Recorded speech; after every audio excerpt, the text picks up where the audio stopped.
मुंबई गोवा महामार्गावरील परशम घाटातील एक बाजू कोसळली आणि एकच घबराट पसरली। मी आता परशम घाटाच्या बरोबर टोकावर आहे आणि तुम्ही खाली पाहताय हे पेडे गाव आहे आणि ह्या पेडे गावातील जवळजवळ 4,500 ते 5,000 लोकवस्ती असलेले हे गाव आहे। आणि ही जी दरड कोसळलेली किंवा म्हणजे ही संरक्षण भिंत कोसळलेली आहे त्याच्या बरोबर माथ्यावर ही संरक्षण भिंत आणि खाली जवळजवळ 4,000 ते 4,500 जी लोकवस्ती आहे त्यांच्या डोक्यावर टांगती तलवार आपण म्हणू शकतो अशी आहे।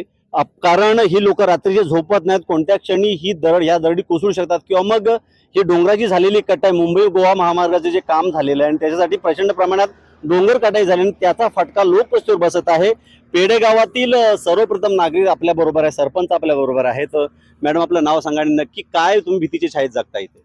नमस्कार, माझं नाव आरुषी रुपेश शिंदे, मी पेडेगावची सरपंच। आज आता तुम्ही बघताय जी काय रेटनिंग वॉल आहे ती खाली आलेली आहे। आज प्रत्येक दरवर्षी दर पावसाळ्यात आमच्याकडे भीतीचं वातावरण असतं की म्हणजे काय होईल। लोक आज मनावर अगदी म्हणतात ना दगड ठेवून घरातनं झोपतात। परत गेल्या वर्षी पण तसंच झालेलं नाही, 3 वर्षापूर्वी पण आपलं तिथे कुंभारवाडीच्या एरियामध्ये पण तसंच झालं होतं।